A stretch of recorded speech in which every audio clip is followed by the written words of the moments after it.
Olá, seja bem-vindo no meu canal do YouTube.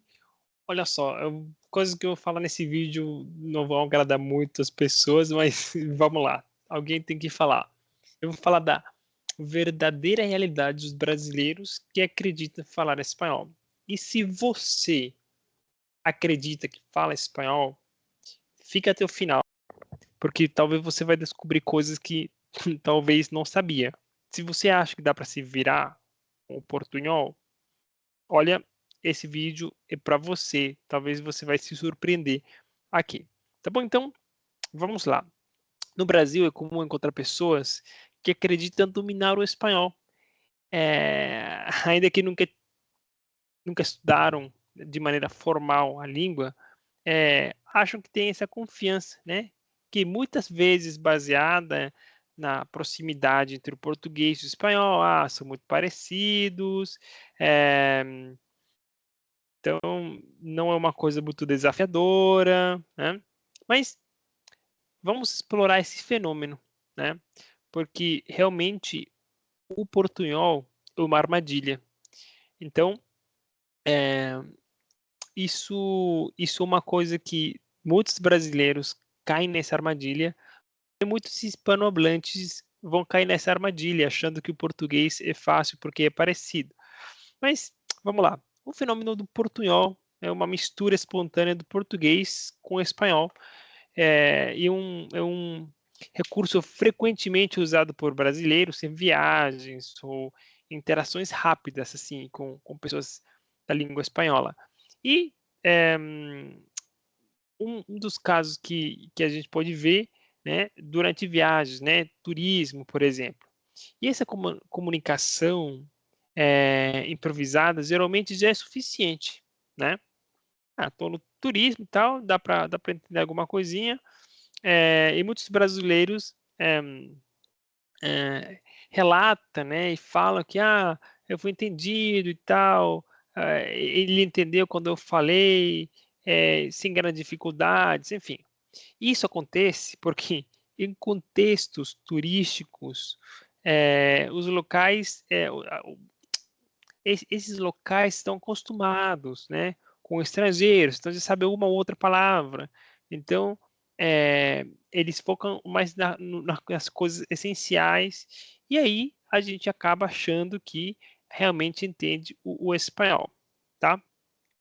Entretanto, né, eh, quando muda de ambiente para o trabalho, ou outra coisa assim, aí é diferente. Por quê?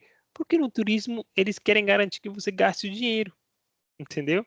Então é uma das coisas, tá? Não estou falando que é a única coisa, mas você está ali, você vai gastar dinheiro, eles vão entender o que você quer falar para receber o dinheiro, lógico, né? Não vão deixar eh, essa oportunidade embora, né? Como eu falei, entretanto, quando o contexto muda para um ambiente formal e as exigências de clareza, de precisão na comunicação são maiores, você tem uma pressão, né? Um chefe, um parceiro de negócios espera uma comunicação assertiva que não deixa aquela margem para mal-entendidos, né? Ali, nesse caso, o portunhol falha, né? Podendo gerar prejuízos para a empresa devido a erros de comunicação, né? E olha só, o impacto do estudo formal é uma coisa que muitos brasileiros, quando começam a estudar português, eles percebem isso, né? É outro ponto interessante, né? Surge quando é, os brasileiros, mas também do outro lado acontece, né? Quando os hispanohablantes decidem também estudar português, ou vice-versa, né? Os brasileiros estudar. Eu falo dos brasileiros porque é o pessoal com que eu convivo mais, né? Querem aprender espanhol e vão experimentando uma espécie de crise de confiança, né? Eu sou professor de espanhol e eu sei, eu já vi, né, vários estudantes que ele fala, eu falo, só que começaram a fazer aulas, e parece que essa crise de confiança surgiu. Por quê? Porque durante as aulas percebem que aquilo que acreditavam ser correto, que achavam que estava certo, estava cheio de erros, né? Desde estruturas gramaticais, todas tortas, né? Até vocabulário, né? Então, palavras que pareciam semelhantes ou até iguais nas duas línguas acabam revelando significados completamente diferentes, né? Aqueles chamados falsos cognatos. Então, quando começa a estudar de maneira formal, percebe esse tipo de coisa, né? E esse choque faz com que alguns estudantes evitem depois falar espanhol. Por quê? Porque eles temem errar, né? E serem julgados. Agora eu sei que tem coisas erradas. Agora eu sei que estava falando errado, né? Aquela coisa do ignorante mais feliz, esse ignorante é mais feliz, né? Por quê? Porque você não está preocupado, né? Mas quando você é ciente que tem um erro, putz, você não fica tão feliz, você fica, olha, e tal, entendeu? Então, o aprendizado, entretanto, né, é uma maneira de superar essa barreira, né? Convido você a estudar espanhol se você acha que fala e nunca fez um estudo formal. Olha, é bom, né? Estudar um pouco mais aprofundado, ter alguém que te ajude, né? A saber se realmente você está falando certo ou errado, né? Se você está no caminho certo ou não, tá? Olha, um dos maiores desafios está nessa mentalidade, né? É que dá para se virar, né? Muitos acreditam que o espanhol é apenas uma versão do português, porque você tem que enrolar a língua, né? E pronto, basta adicionar o ito no final da frase e tudo vai ficar bonitito, sei lá o que, né? É, enfim, é, quando se deparam com a realidade do idioma, né? Aí percebem que isso não é realmente o espanhol, né?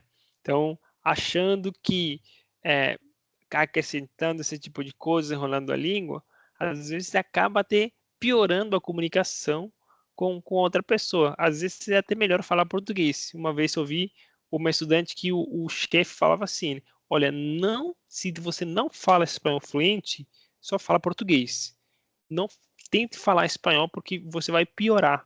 A gente não vai entender, eles não vão entender e vai ficar difícil. Então, só português e depois a gente vai tentando entender, né? Ou você faz aula e fala bem, ou só fala português. Pelo amor de Deus, não vem com esse portunhol porque atrapalha mais do que ajuda. E eu falei, olha, esse chefe está certo, né?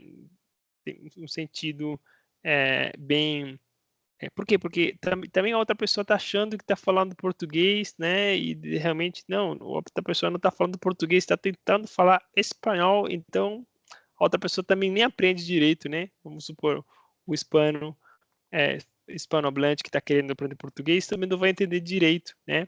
Também não vai aprender direito, porque você está falando uma coisa aí que tem nada a ver com nada, né? Então, é isso, né? Aprender espanhol ou qualquer outro idioma, né, sempre vai exigir dedicação, paciência, prática, né? O portunhol pode funcionar em algumas situações informais, tá? Mas para a comunicação realmente eficaz, especialmente em contextos profissionais, é fundamental ir além, é fundamental estudar, é fundamental melhorar, é fundamental não ficar com o básico, né? E um pouco mais, não simplesmente aprender uma ou duas palavras. Por quê? Tem muita coisa que você não está vendo e está ali, tá? Tempos verbais, conjugações, vocabulário, um monte de coisas, né? Então, a compreensão mútua entre brasileiros e hispanohablantes só será fortalecida quando ambos, né, reconhecerem as nuances e a complexidade que tem essas duas línguas, né? Então, não por serem próximas, são a mesma língua. Então, se você gostou desse vídeo, se você concordou ou discordou, deixa aí nos comentários. Qual que seria outra coisa que vai impedir com que um brasileiro com essa mentalidade aprenda espanhol, né? que outra coisa vai impedir isso? Tem algum outro erro que você talvez aconteceu com você ou com algum colega seu, né? E se você fala espanhol e está aprendendo português, isso também aconteceu com você ou não? Deixa aí nos comentários e a gente se vê no próximo vídeo. Até mais.